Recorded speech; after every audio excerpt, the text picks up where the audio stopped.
We hear things like eliminate anxiety, don't feel stressed, don't be scared of failure, be fearless. All of that is nonsense. It's complete garbage. Like, it's okay to feel what you feel. So if you're feeling stressed, it's okay to feel it. To navigate stressful time when life throws it your way, it starts by recognizing and owning, okay, look, this is not the enemy. The goal here is not to get on the other side of stress.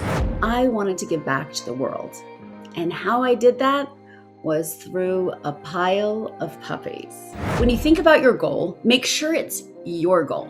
Make sure this is a goal that you want. It's not given to you by somebody else. This is yours and you authentically own it.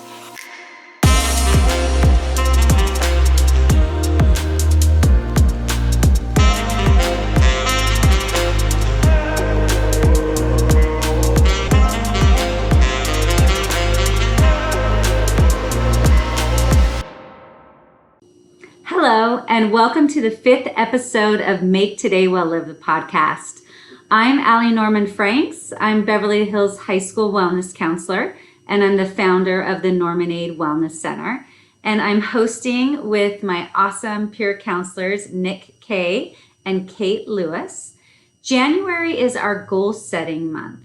And today we're going to talk about and explore how to revive hope and motivation to pursue your dreams even during the most uncertain times. My name is Nick Kay. I'm a peer counselor, and we are so excited to interview you for our podcast. First, can you tell us a little bit about you and your story? Sure. So my journey to what I do now with Fiory began many years ago. I was born here in India, where I'm at now. Moved around a lot in my younger years, moved from India to Singapore to Austin, Texas. And soon after moving to Austin, I got very heavily into drugs, into alcohol. I was in a very self-destructive world. I used to cut myself, burn myself. I still have these scars on my arm. I lost 2 friends to a drug addiction and was heading down that path myself until one day when I saw the movie Black Hawk Down. That movie planted a seed that changed my life, because in the movie, it's a war movie based on a true story, and watching the courage, watching men sacrificing their lives for someone else, it just made me question this very selfish, meaningless, worthless existence I was living, and made me wonder what kind of human being would do that. Would I be able to do that? And I didn't like the answers I was finding at the time. So almost overnight, I stopped doing drugs and decided to join the Marines. It took me about 1.5 years to get in because I have a blood disorder that 2 doctors told me would kill me in boot camp. So I had to get medical waivers for a blood disorder, for flat feet, for scoliosis. I got all kinds of genetic defects, but I had to get medical waivers for them. And ultimately, not only did I survive boot camp, obviously I survived, but I graduated infantry school as the honor graduate of my platoon. And so in the Marines is when I started to learn the beauty of suffering, the beauty of pain, the beauty of fear, because Marine Corps training was obviously hard. And I loved it. I thrived in it. So after coming out, I started looking for other ways to test myself. I went mountain climbing, cave diving, skydiving, rock climbing. Nature kind of became my playground to explore the real limitlessness of the human potential. And before all of this, I was terrified of everything. Like when I was a kid, I was scared of Ferris wheels, not even roller coasters. So I was not some fearless person, right? Like terrified of everything. But slowly I was engaging one fear at a time, heights, tight spaces, just everything, and engaging it. And I started to build myself into something stronger. And then in 2007, I was deployed to Iraq as an infantry non-commissioned officer. One of my jobs out there was to walk in front of our vehicles looking for bombs before they could be used to kill me and my fellow Marines. So as you might imagine, this was a pretty dangerous job, because if somebody was going to get blown up first by those bombs, guess who it would be, right? This guy. And through all these experiences, though, from 7 months in war to everything I'd done before that, I had started to build a positive relationship with fear, with adversity, with suffering, with pain. And I didn't know all of it the way I know now in terms of consciously processing all of these things. But when I came back from the war, the journey kind of took a turn a little bit. Things were going well, but after I came back, I struggled. I lost a friend in the war.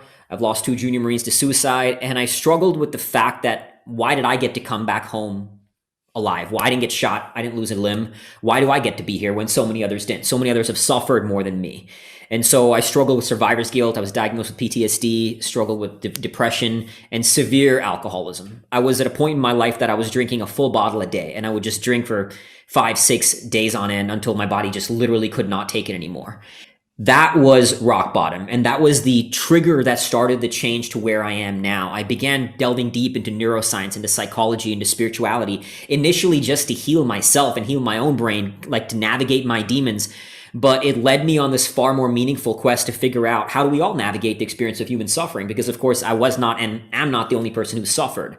So through that research, combining it with all my life experience, I then wrote this book, Fearvana. I built a business around this concept. I'm obviously 100% sober. I've climbed mountains in the Himalayas. I run ultra marathons. I spent 7 days in darkness. So I keep looking for those new edges to push, and have now built a business and a brand and written a book around the concept to help other people navigate their own suffering and find bliss and meaning through the struggles we all inevitably face in life.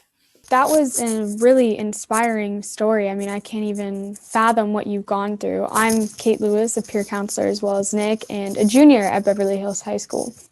Now, you mentioned briefly this journey about fear and this relationship you've kind of formed with adversity. So your book, Fearvana, teaches readers how to kill overthinking and negative thoughts by tapping into the limitless power of the ego. Will you explain more and teach us how to do this? Sure. Yeah. So one of the key things I learned in my own journey of healing was this, that so many of the things we hear as bad, like ego, fear, stress, anxiety, we are taught that these are something negative. Those words have a negative association, and these are things we should eliminate. But through my journey, I sort of learned that they're not negative. They're not bad or good. They're ultimately that there are no bad or good emotions. They're just emotions, and it's up to us to decide what we do with them, including ego. So ego is framed as something bad, but if you want to be great, if you want to tap into your own inner greatness, you have to own that. You have to believe you are great, and ego is not something to run away from. It's not something to shy away from. We need to tap into it and tap into our own successes. And there's multiple ways to do it, but like, I'll give you an example. So sometimes in workshops, what I do is I'll have partners pair up and just do what's called a bragging exercise. For 2 minutes, just brag about how amazing you are. And it is interesting to see how horribly uncomfortable so many people get with this. Because we're taught that bragging is bad, pride is bad, ego is bad. And I'm not saying like go do this with every stranger you meet on the streets, right? But at least within ourselves to tap into how awesome we are.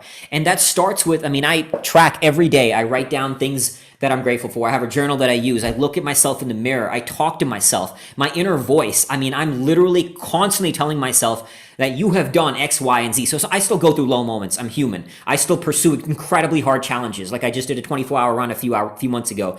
And when you're going through those hard things, you go through moments of a lot of pain, a lot of struggle. And so when I'm in that darkness, when I'm in that fight, I tap into my ego and I say, look at all these things you've achieved. You've done X, Y, Z. You have accomplished so much.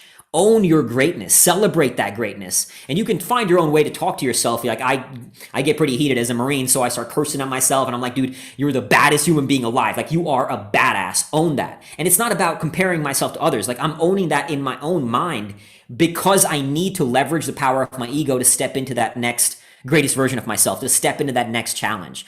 So I would like to invite anybody to write down, like a great way to start doing this, and I do this myself, is write down what I call a legacy list. Like no matter how old, young you are, you have accomplished something in your life. The fact that you are alive today, it means you have overcome some struggle.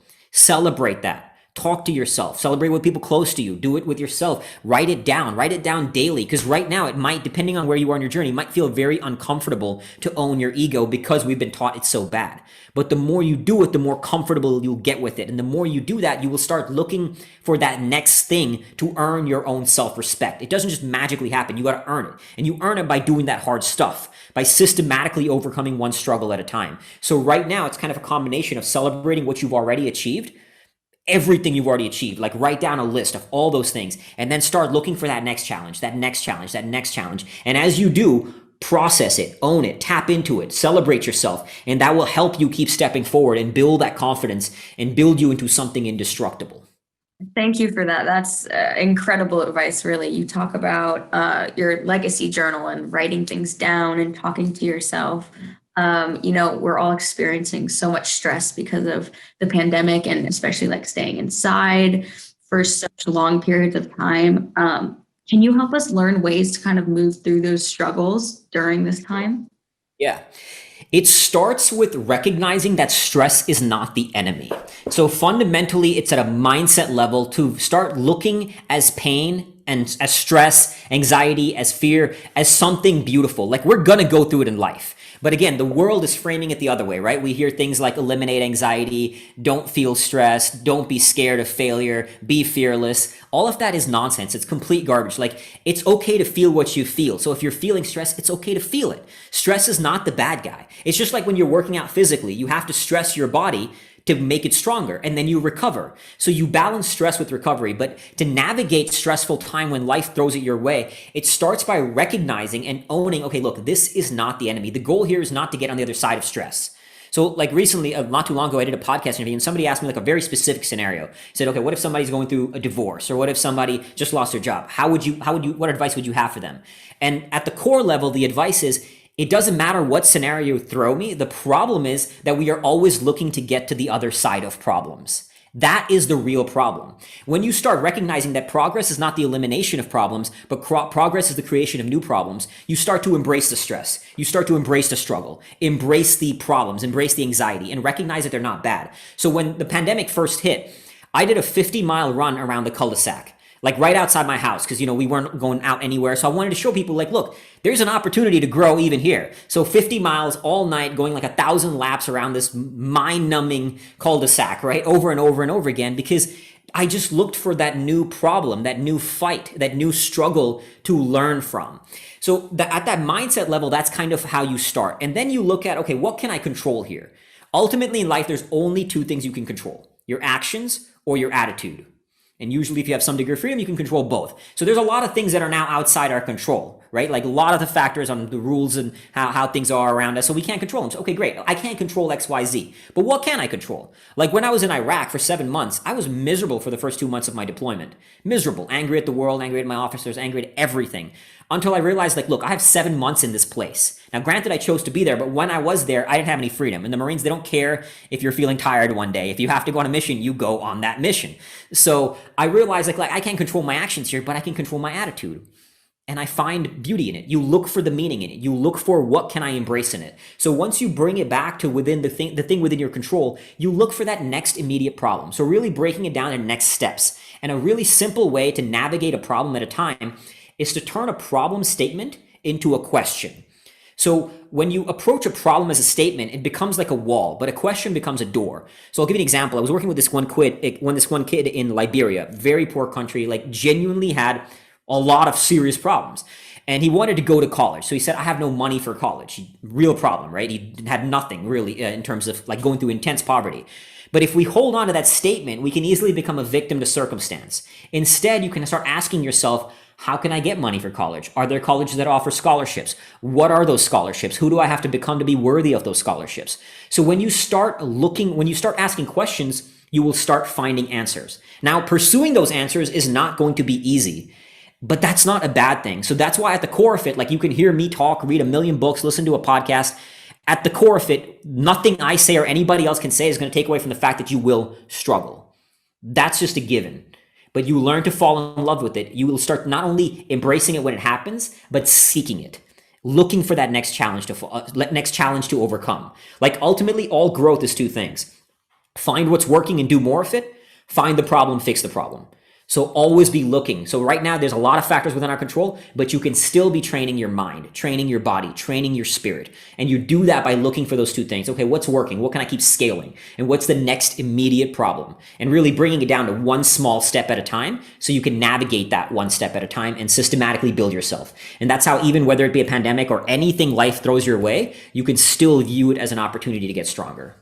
That's incredible how you are able to see stress and use it almost as a motivation to push through the problem and, as you're saying, look for others almost. I mean, you're working through this challenge to come up with other challenge. And it was really interesting, the thing where you mentioned about the cul-de-sac, how immediately as the pandemic hit, you were like, okay, that's a challenge, but I'm going to come up with another one. And you just ran this 50 miles. I think that's truly inspiring. I think, though, a lot of people, especially Nick and I's age, I think a lot of teens have a lot of fear. So what advice would you give to teens whose fears are holding them back from accomplishing their goals?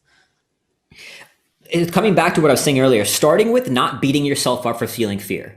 Most people, like I've worked with a lot of people in very different, like teens to adults, they have fear and then they think there's something wrong with them for having fear.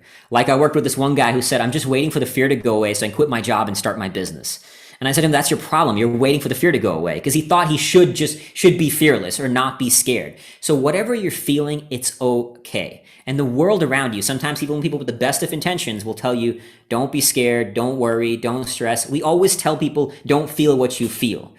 And that's damaging, because it's okay to feel what you're feeling. So starting with, if you're scared, it's okay. Like all the things I do now, I don't do them because I'm fearless. I am terrified of everything I pursue. That's why I do them. So starting with, just accept that the fear is there. Now, what can I do with it? Once I stop judging it, that's the starting point to start using that fear as fuel.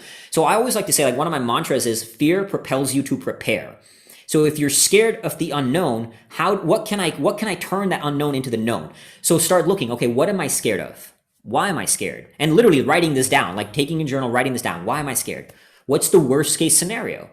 How do I prepare for the worst case scenario? So I do this with everything from my expeditions in the outdoors when I was skiing across Greenland for a month to even writing a book on fear. Writing a book on fear, I was terrified. I was terrified that people would think it's garbage. I might get a 1-star review on Amazon. Nobody would buy it. They would think I'm stupid, all those things, right? So I said, okay, what am I scared of? Why am I scared? Worst case scenario, people hate the book. Okay, cool. How do I prepare for that? So because I was scared of writing a bad book, I studied from authors who were better than me, who were more advanced than me, and started looking, okay, what did they do? How did they write their book? So I started learning how to write a better book. And I must have trashed like 100,000 words worth of work. That's months worth of work. But I wrote a book that was ultimately, like, now something truly, I'm proud of it. And I know it makes an impact because I was scared. So using that fear, engaging the fear, writing down why am I scared, using it to prepare, and then getting really clear on the thing that's waiting for you on the other side of that fear. So there's always the big reason why people sometimes struggle with navigating through fear is a lack of clarity on what's on the other side. So I'm scared of writing a bad book. Okay, what's the other side is I have this book, it'll grow my brand, it'll make a huge impact, it'll raise thousands of dollars for charity. So now I have clarity on the purpose beyond the fear. So really breaking that down, like, it might be scared right now in high school, it might be scared after college. There's only going to be so much within your control, but you can build yourself into someone who's worthy of getting into the college you want, or getting that job you want, or building that business you want, or working in that, whatever that field you want. You start learning that who are people who are doing it, like looking for that. And so using that fear to prepare, what are they doing? How are they doing it? Why are they thinking the way they're thinking? Studying from people who are more advanced than you in whatever field you want to pursue, and then bringing it back down. All right, this is the next step. So really, you set the big vision and then you bring it to the next immediate step and systematically building yourself. Confidence is a key thing to remember. Confidence is the result, not the fuel. Do not expect to be confident as you step into action. You will not be confident. That's okay. The world might tell you otherwise, but that's okay if you're not. Confidence happens once you start building capabilities. You have to exercise courage to step into your fears. And once you exercise courage, once you start taking action, you will get better at the thing you're pursuing. You start building capabilities, and then confidence happens as the result of that, not the fuel. Use commitment as fuel. Use clarity as fuel. Use courage as fuel. Those are the fuels. It will be hard, but that's okay. Like, that part I cannot stress enough, is that it will be hard. Nothing I say can make that go away, but do not expect it to go away. It will be beautiful. Like, power only is birthed through pain. You need courage. You need fear to feel courage, and you need struggle to build strength. So embrace it. Embrace the fear, embrace the struggle. That's the only way we get stronger. Thank you so much for joining me and Nick and Miss Norman today. I am a peer counselor and junior at Beverly Hills High School. And at first, I just want you to tell us about yourself and what life was like for you as a teenager. Awesome. Perfect. Thank you for having me. So just a little bit of background on myself. So I love helping people unlock their potential in life. So my master's is in psychophysiology, which means the study of the mind and the body and the connection between the two. So my whole life has been circled around the mind-body connection and how it affects us. I'm also the CEO and founder of a very unique nonprofit called Pile of Puppies. So we create joy experiences by surrounding chronically ill and terminally ill kids with a pile of puppies. So that's kind of my background. And I'd love to dive into what it was like to be a teenager and really around your guys' age. I was 12, so almost a teenager, when I was the fastest runner in school and I was super healthy. And then all of a sudden, I just became weaker and weaker, physically weaker. And I used to not use a key to get in the front door. I would climb over the fence. And at one point, I barely could get over the fence. And doctors thought I was making things up in the beginning, but they started running tests on me. And it was Halloween when I was dressed as a witch with like black makeup on, and they put electrodes on my body and kind of electrocuted the muscles to figure out what was going on. And it was then that they found out I had a very rare disease called dermatomyositis. Derma meaning skin, myo meaning muscles. So my immune system started attacking my skin and my muscles. And I was becoming unbelievably weak. And I ended up having to do IVs every month, and my veins collapsed. So I have a scar on my chest where a port has been, where they could access and do IVs. But at school, so the blessing and the curse is I've always looked fairly normal, healthy.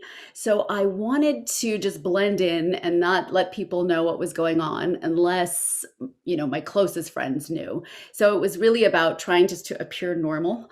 But I refused to get into a wheelchair, which I probably should have been in. I was asked to, my doctor said if she's not going to be in a wheelchair, at least have her leave class 5 minutes early. So, when you're running in the hallways and people are bustling and you bump into each other, I would have fallen down if somebody did that.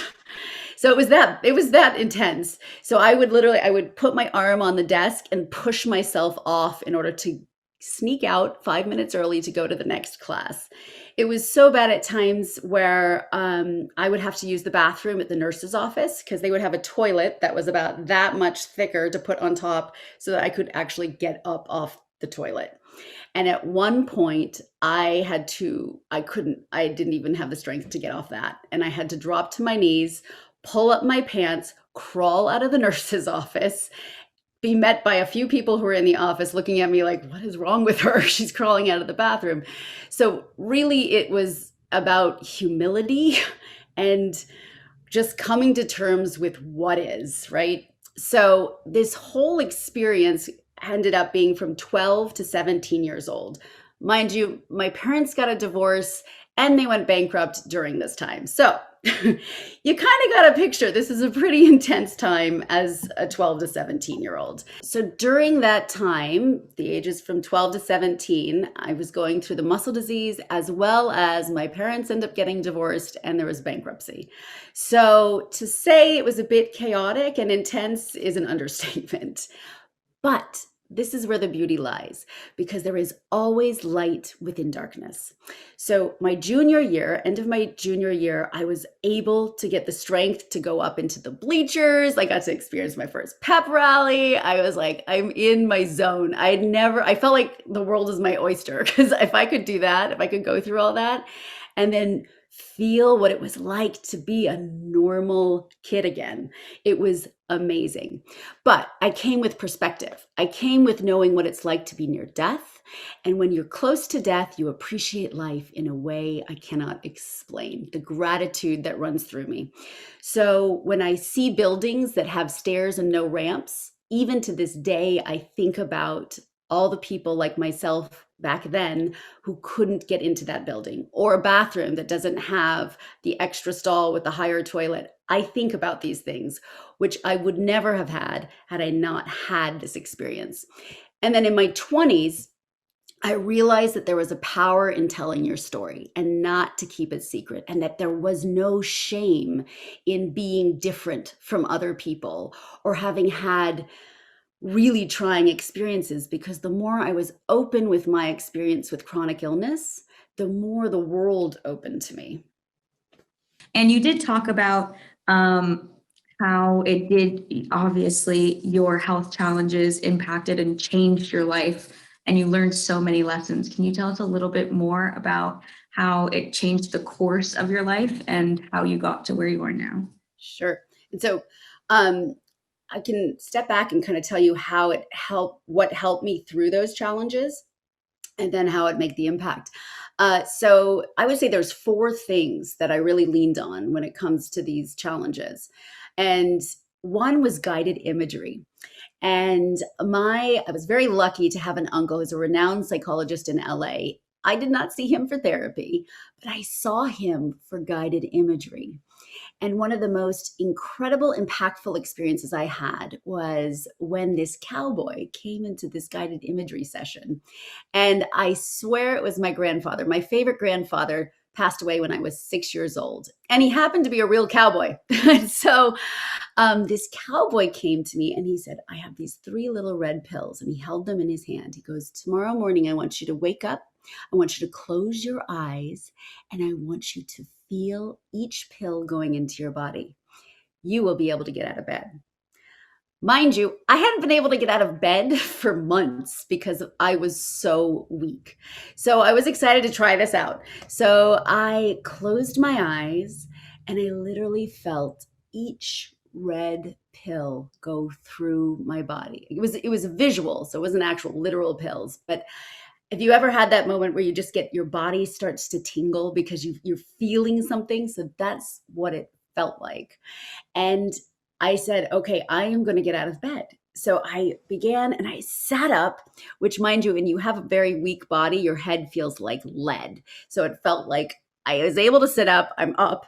And my dad had affixed like a door handle, you know, those kind of door handles that you pull up against the wall. So I gripped into the door handle and I pulled and I was standing.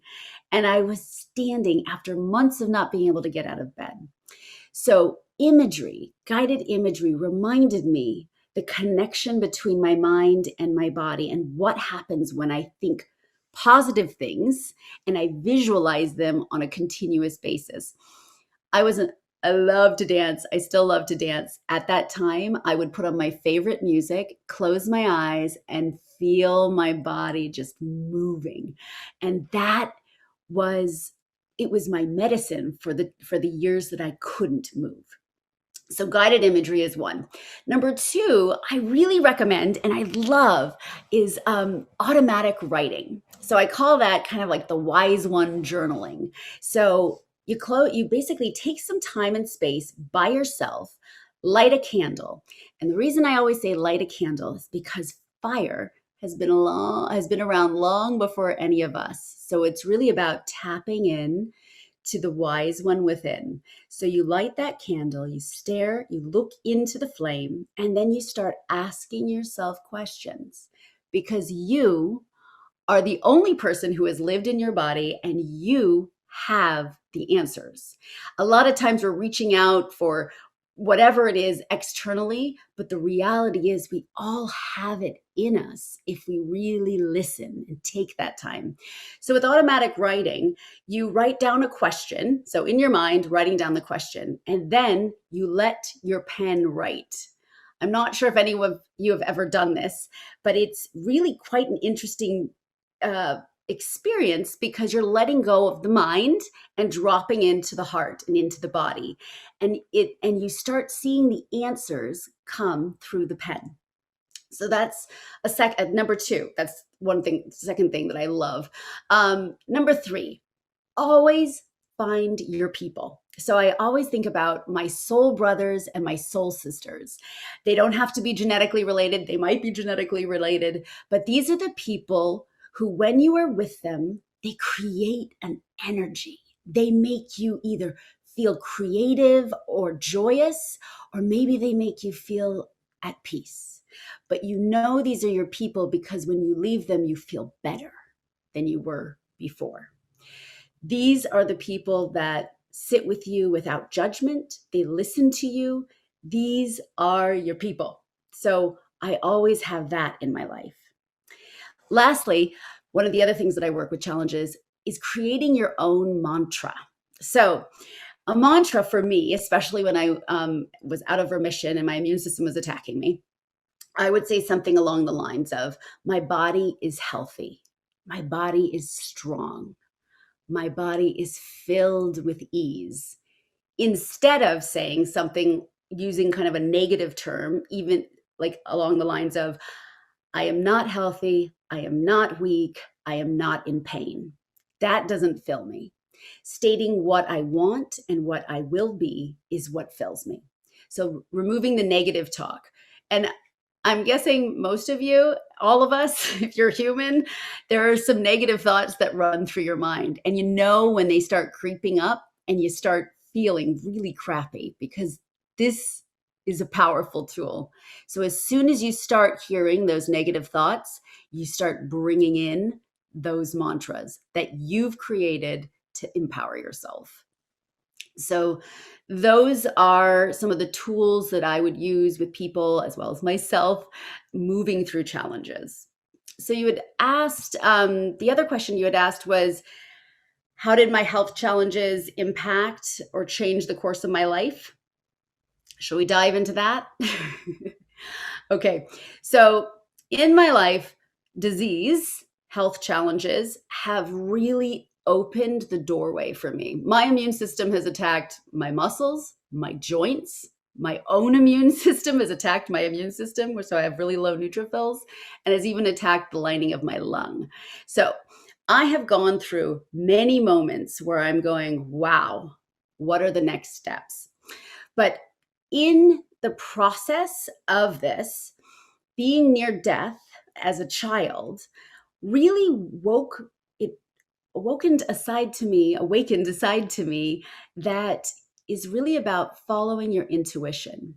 And you know you're on the right path when you feel an ease in the body. There is an ease that you feel, and then when you're going against what you probably should be doing, there's kind of a push-pull feel.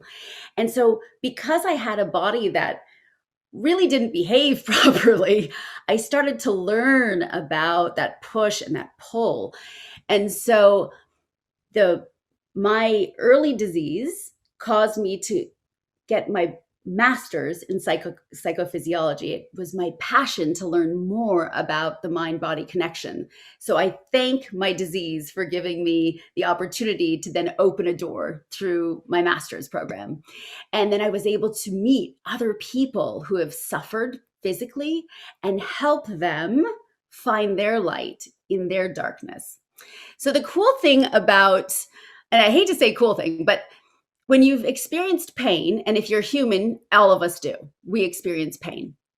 If you experience pain, but you search for the light at the end of it, the light will show up, and it always does. For me, intuition was really key. And so this is going to take a little tangent, and then we're going to go back on. But in my late 20s, I had an intuition I had to go to India. I don't know why. I just knew something major was going to happen. And my intuition was never wrong. So I called my mom and I was like, I'm going to quit my job and I'm going to India. Something major is going to happen. And Thailand at the time. And something did. Tsunami, one of the biggest tsunamis, hit Asia. And I was there in Thailand about to fly to India, where it also hit. Because I followed my intuition, I ended up on the ground doing grief counseling with people who had lost loved ones.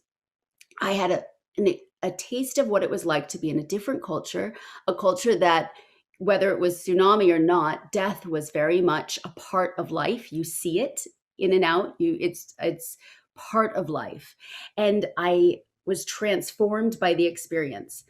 And then, as life has it, I came back from India.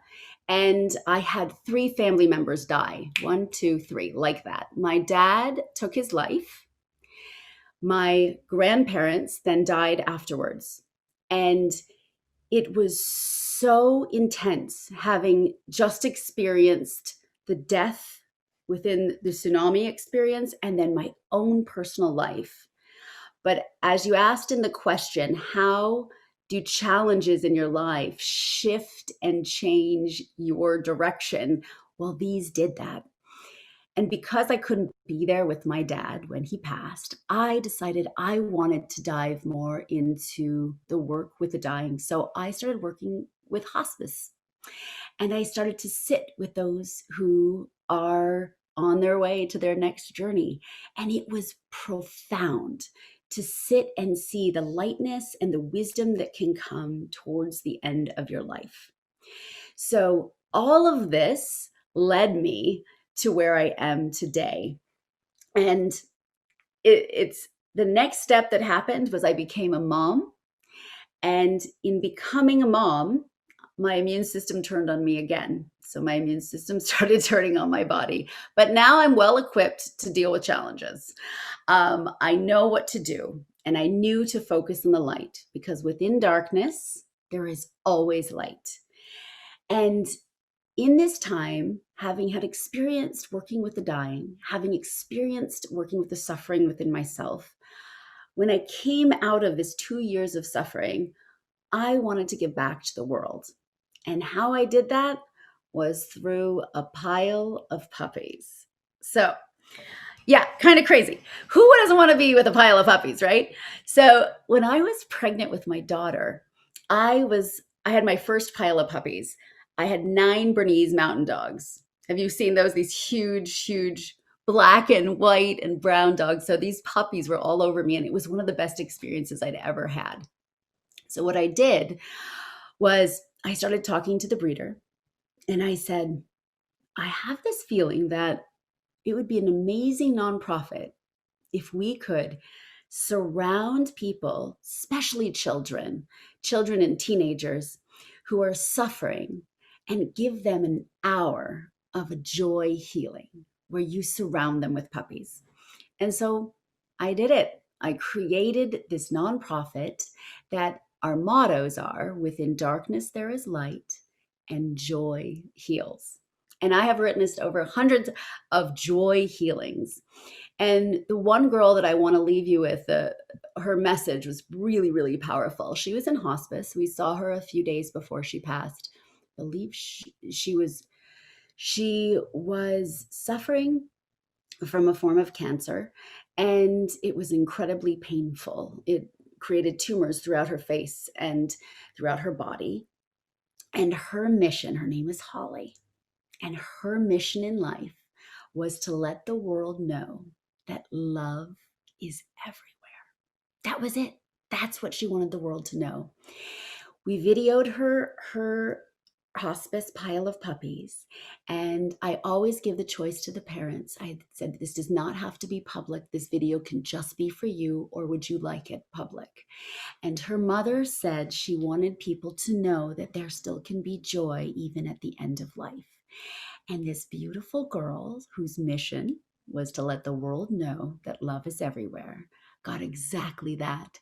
It was the first time our video went viral. Like, it went literally not just the US. We got Ireland, Japan, Australia.